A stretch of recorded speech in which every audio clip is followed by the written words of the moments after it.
Hey guys! So I'm sorry this video is going up late, but as the title says, it's book review time, and I am talking about Full Metal Alchemist by Hiromu Arakawa, in particular volumes 7 through 9. As you can see, this was an omnibus bind-up of the 3 volumes, so I'm just holding this thing up the whole video. Now this is going to be spoilery, so for those of you who haven't read all the way up to volume 9, you're not going to want to watch this. However, I do have videos for volumes 1 through 3 and 4 through 6, so you can watch those. In case you want to know, this is my favorite manga or comic of all time. Edward Elric is my favorite protagonist, as you saw in my last video.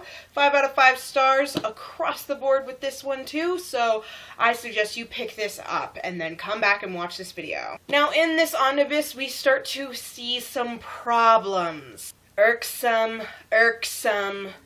problems. Turns out Viz is not the greatest when it comes to translating, especially when it comes to Full Metal Alchemist.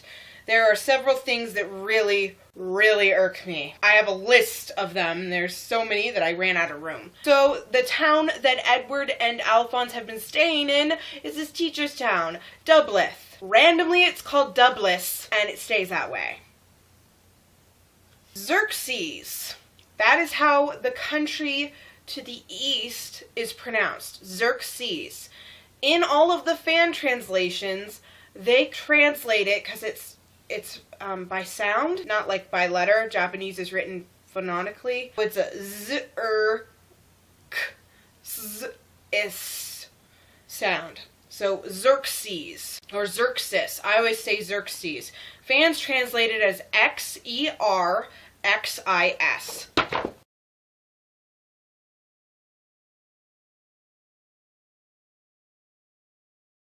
There's no pronunciation guides for anything, for the record. I just guesstimate it as Xerxes, even though everything else ever written by Hiromu Arakawa is much simpler to spell, such as Jing. We have Amistress, spelled just like it sounds. Erugo, Krita, Drachma, Jing. This is how they spell it.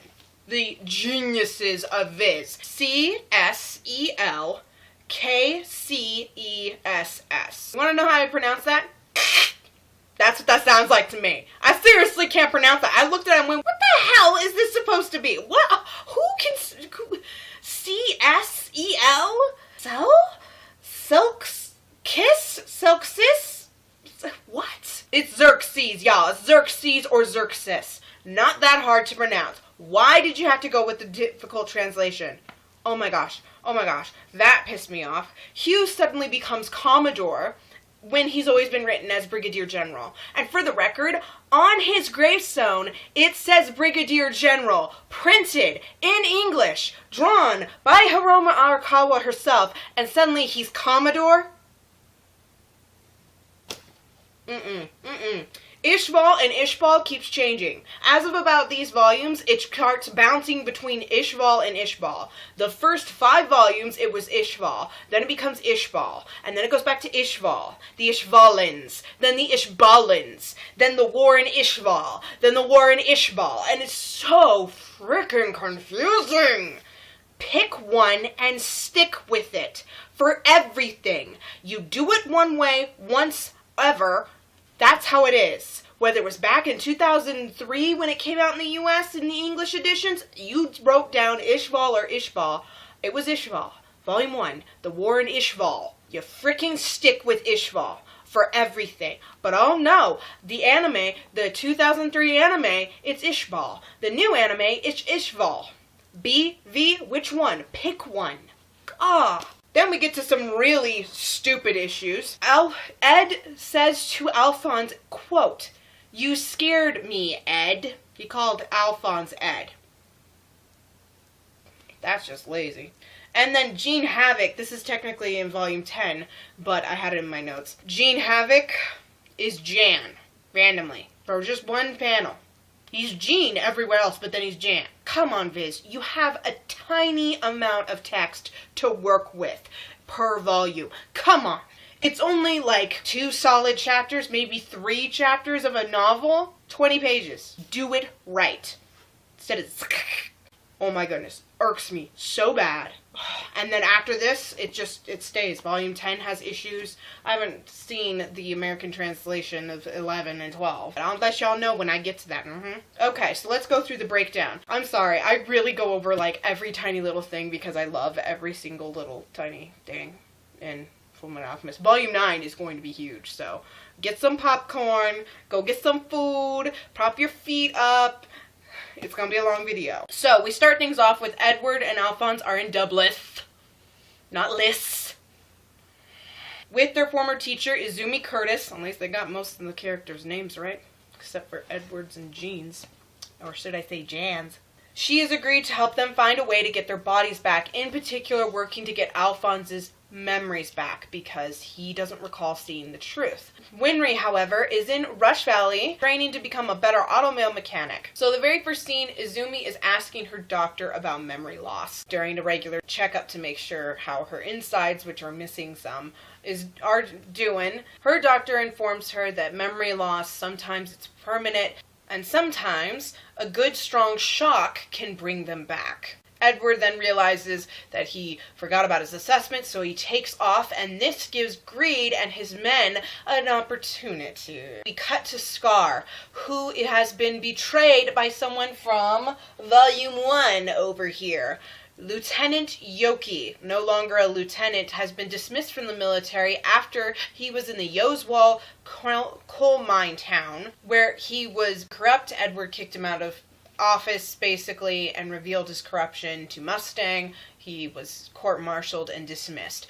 Well, he was staying with the Ishvalans where Scar is, and in an attempt to get back in some form of power, since he's a penniless, homeless beggar with the Ishvalans, he sold out Scar. Scar very quickly kills the two bounty hunters that showed up to take care of him, and Yoki has to serve him to keep his life. Alphonse is kidnapped by 3 people, 2 men and a woman. The men fight to get Alphonse's head off, and then the woman bends in this really weird way and slips into Alphonse's armor, slowing him down enough that they can chain him up and carry him off. At their hideout, the woman, Martel, reveals that they are all chimeras. She's part snake. One is part dog, and the big guy is part bull, I think. And they were made by the government. Greed managed to free them, and Greed comes in. He reveals himself as a homunculus. Again, Ouroboros tattoo on his left hand. Despite their healing abilities, they have a finite amount of lives. So even though Roa, or Loa, whatever, basically smashes half his head off, he just grows it back. It's kind of gross. That can only happen a set number of times. And he is after immortality because he is Greed. And he offers Alphonse a deal, in exchange how the homunculi are made for how Alphonse was made. But Alphonse is like, you can't ask me, you have to ask my older brother. Meanwhile, Ed runs into the Fuhrer King Bradley and Southern headquarters. He passes his assessment, makes a comment about how he's with his teacher. Bradley is interested in asking her to join the military, so they go back with Edward.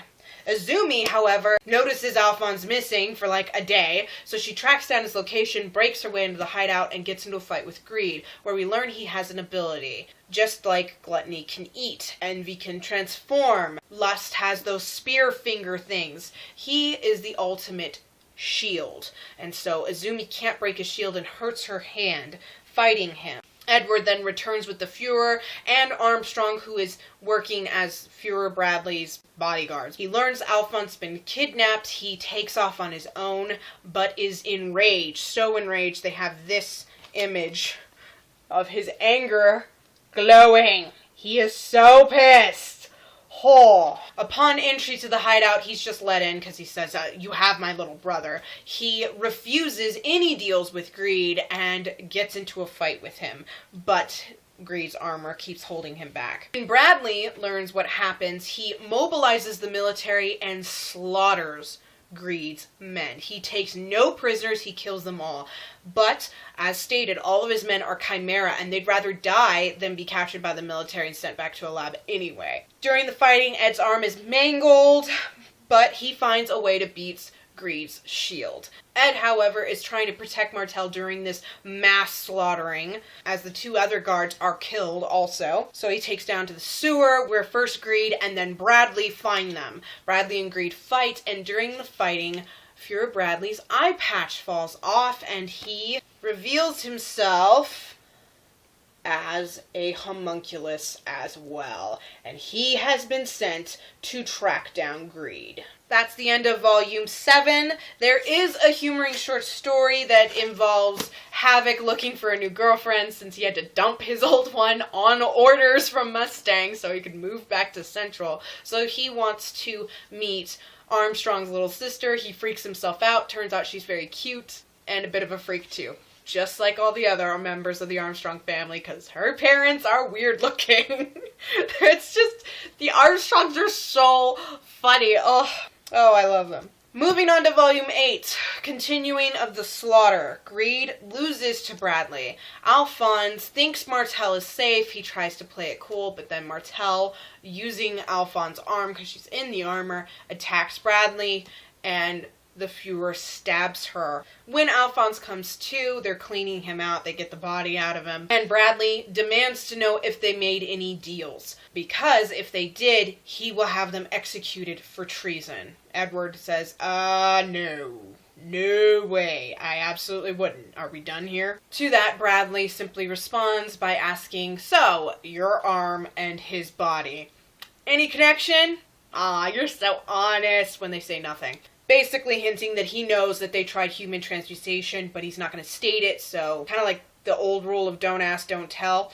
So no rules break. Don't ask, don't tell is a terrible idea. But anyway, later Al reveals that he got his memories back, but didn't get any hints about human transmutation. However, he doesn't reveal that Bradley's a homunculus. I'm not sure how he didn't notice, but it just doesn't come up in conversation. But they do talk about how Bradley is obviously involved in this corruption, and they want to try to figure out what's going on while still being inside the military. We cut to Hawkeye and Central, who's walking home and is attacked by Barry the Chopper, who immediately gets a crush on her because she opens fire on him and is totally not intimidated. He reveals that he knows Alphonse. Hawkeye calls up Mustang, who arrives. Barry is able to reveal quite a lot of what the Elrics already know to Mustang. Mustang asks Barry if he killed Hughes, and scares Barry the Chopper. Yeah, Mustang is so intense that even Barry the Chopper, the serial killer, gets freaked out. Proving just how serious Mustang is. Then we go to Bradley, who has taken Greed back to envy, lust, gluttony, and father, who's been mentioned several times, but we don't get to see him. We get to see him here. We also get a glimpse of who Sloth is, who's great and big and in chains because he's being forced to work, and we don't really know much about him. He's just kind of mentioned and they show a panel of him. We learn that Bradley is Wrath, a homunculus that ages, something that didn't exist until 60 years before. That is to keep his identity secret so he can be on the inside of the military, like permanently. Father kills Greed by melting him down in this giant vat thing. It's very dramatic. And he turns into this liquid that Father drinks. Ew. We return to Yoswal randomly and see the boy Kayel meet a little Jingese girl who traveled illegally across the desert into Amistris. He nurses her back to health. She reveals her name as Mei Chang, whose spelling changes. She has a little panda that's named Xiao Mei, and the two Meis are spelled differently. Boy, they. She uses something called alchemy. That's what the fans translate it as. It's called something different in this, Rendenshu. It's called Rendenshu, which is a play on the word for alchemy. So if you were to actually translate it to English, it's alchemy. Why didn't you do that, Viz? Why?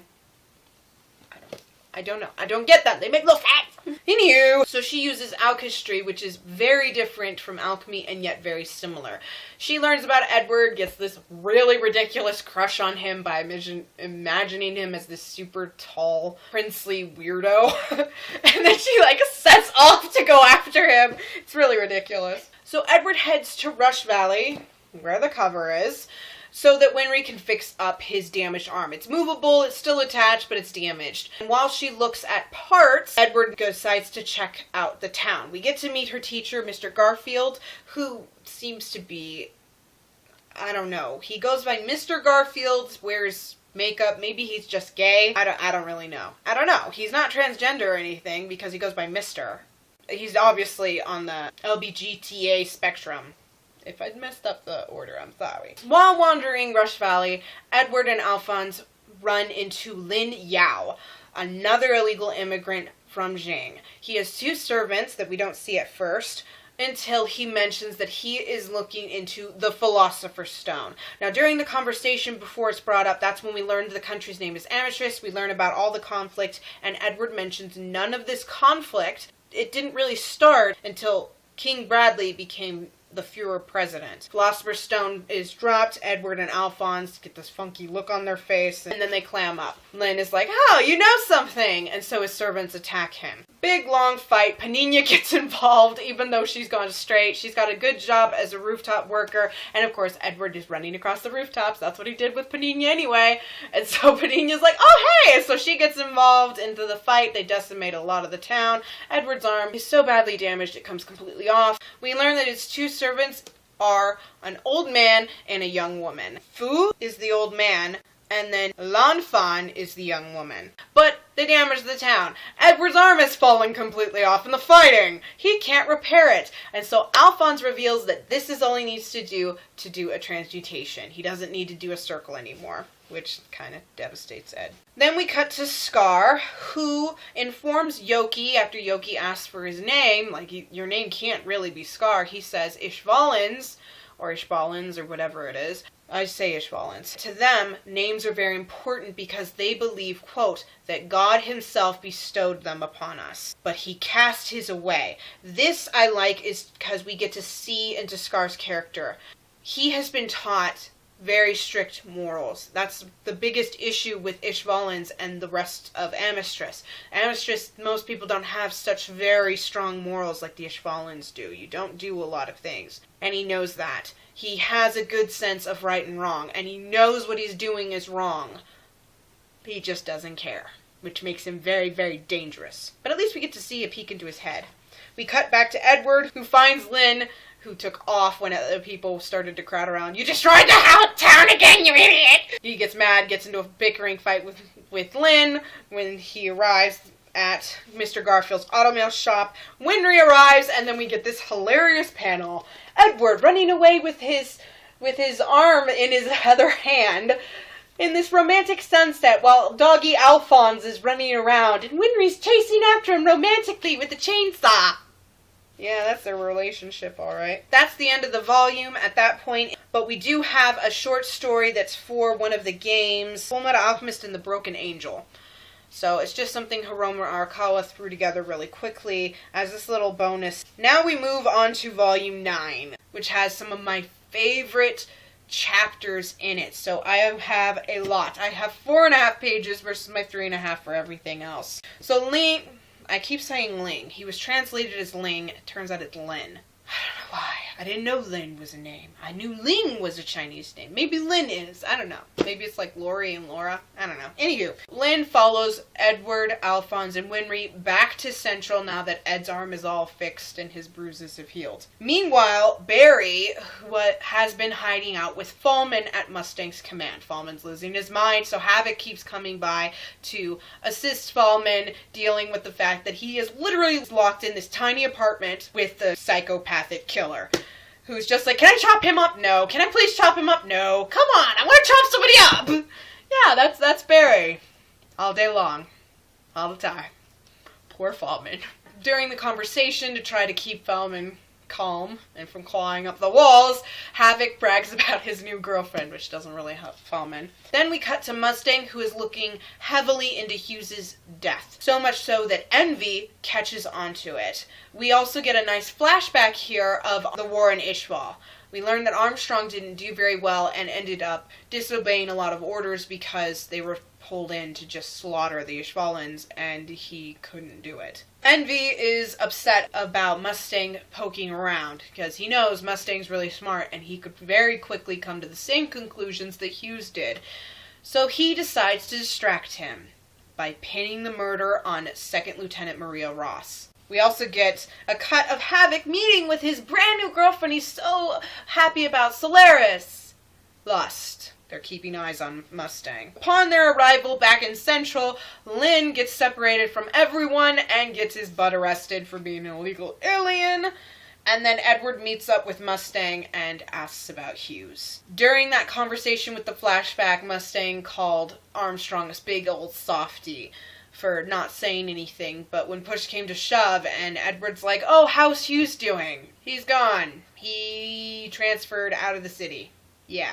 We cut back to Armstrong, who is questioning Maria Ross, and after questioning her and finding all the evidence very circumstantial, he leaves the building where he runs into Sergeant Brosh, who has evidence that proves that Ross couldn't have done it. But he's being blocked and he won't come in, and Armstrong is catching on. This is a setup. However, the military posts about Maria Ross's guilt in the paper, alerting Barry the Chopper, who is very upset because he liked Ross almost as much as he likes Hawkeye, and Alphonse, who informs Edward. Edward takes off to try to figure out what's going on, so he's heading to headquarters, which is under attack by Barry the Chopper. He breaks Lynn and Maria Ross out of jail. Mustang himself also heads out to go after Ross, and then Ed runs right into Barry, Lynn, and Ross. Barry gets into a fight with Edward and Alphonse because he doesn't want them asking questions or figuring out what's going on. He directs Ross down an alleyway, and she runs right smack into Mustang. There's an explosion. Edward races down the alleyway to find what happened and finds a very crispy body with the prison cuffs. It's a metal bracelet with your name and your crime, I think, on it, and it says very clearly Maria Ross. Edward bellows at Mustang, who strikes him.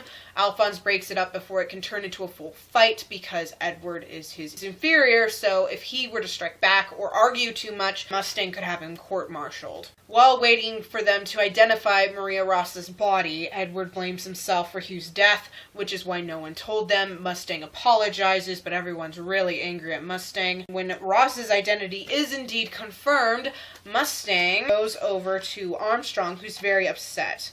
"You looked very fatigued, Major. Why not take some time off? Let's see, the place where I was stationed in the east was really nice. It's away from all the noise of the city, and more importantly, the women are gorgeous." Fulman is pulling his hair out because now Barry has Lynn, who summons his servants using smoke signals, and he's just like, God, he doesn't know how to handle it. Then we cut back to Edward, who realizes that Winry saw the newspaper that alerted Alphonse and Edward of what happened to Hughes. So she heads over to the Hughes' residence, and we get this heartbreaking 5 panels. Papa! Alicia opens the door, and it's not her dad, who is dead, and she almost starts crying. She talks with Gracia Hughes, who calls the Elrics up to come pick her up. They both go, and they inform them of everything. Edward's expecting her to be angry. He blames himself, and instead she goes, "That sounds like my husband, helping you guys out. That is completely what he'd do. But I know one thing, you can't give up, or my husband died in vain." She pushes them to keep going and breaks down after they leave. Heartbreaking! They head back to the hotel. Winry cries for a bit, and then she pulls out an apple pie that she made and was hoping to give to Hughes. Then we go to Envy, who is gloating over lust and gluttony about how smooth everything went and how they've located Barry the Chopper. In a few scenes, we've seen this funky body dude in a cage that they've been toying with. Yeah, that's Barry's body. Lynn leaves Barry the Chopper and Fulman, who is getting more and more frustrated. The type of humor is just how much he's just like, ah! He literally starts tearing up. He's like, I'm supposed to be in charge. It's my apartment and people keep coming and going and I'm losing my mind. Then we cut to Roy. Hawkeye's taken the day off, and so he is spending the entire day chattering away to some girl named Elizabeth. Y'all saw my tweets about this. Y'all should know this is one of my favorite things that I had no clue what was going on. He just keeps going on, and he's like, I'm thinking about going fishing. You want to come? And they're just babbling. We cut to Edward and Alphonse, who asked Winry what she recommends that they do next before they can make up their minds. However, there's a knock at the door. Edward opens it, and it's Armstrong, and this is hilarious. It's one of the funniest things ever. Edward opens the door, and Armstrong immediately punches him. He blocks it with his right arm, leaving this big old dent because Armstrong's such a freaking buffalo. And Armstrong's like, oh dear, your automail is broken. This is bad. A grave situation. You must be prepared immediately. I shall accompany you to Risen Bull. Henry's right behind him, and he's like, my mechanic's here. No, we're going to Risen Bull. And he kidnaps Edward. And they're just like, what the heck? And then Lynn shows up through the window and apparently lets them know what's been going on about Barry the Chopper and Mustang. We cut back to Mustang, who's talking. Okay, I'll drop by your shop tomorrow. Do you want me to bring you anything? Oh my, thank you. Can you bring something for Kate too? That girl has been working so hard. Oh, excuse me a moment, Roy. Kate, we have a customer. Yes, ma'am. Could you call for Jacqueline for me? Jacqueline, you have a customer. Jacqueline is Jean Havoc in full armor. Elizabeth is Hawkeye, and Kate is Fury. The customer is Barry the Chopper's body, who immediately attacks Fallman. Havoc bursts through the door, opens fire. Fallman drops Havoc's name like a nitwit. Mustang hears a bullet. I heard a loud noise. What happened? Nothing to worry about. A customer was being mean to Jacqueline, so I had to slap him. She shot Barry. Barry realizes that's his body. Hawkeye realizes Gluttony's behind her and has to hang up on Roy. Roy flashes back to Hughes, so he hangs up. Meanwhile, L'Enfant, the girl, tracks down Envy and can sense him, stating, first you tell me, how many souls do you have inside of you? She can track the homunculi. She sets off a flare, alerting Mustang to their location, and that is where it ends. In the middle of a battle, cliffhanger. Oh my gosh, I love this series. Volume 9 was so good, so fast-paced. Oh, you guys need to pick this up. You need to pick this up if you haven't read it. And if you're still watching, most of you probably aren't. But, oh my goodness, I love this manga so much. It's so good, and it just keeps getting better and better and better, and that thing with Jacqueline was just phenomenal. Again, there is humor even in the darker parts. They have a lot of humor scattered throughout it because it's a manga. Things like, oh my, your arm is broken. Let's go to Risen Bull. Ignore your mechanic behind you. Yeah, that's smooth. Very smooth. He could have just asked. But I don't know, I had to do a freaking monkey show. Alright, thank you guys so much for watching. Please give this video a thumbs up if you enjoyed it. Subscribe to see more. Again, next Friday, no book review. It's my birthday. I'm going out with my family. I'm not doing no videos or nothing. But I do have a review coming. Stay tuned for that. Good luck with your reading. I hope to see you in the next video. Bye!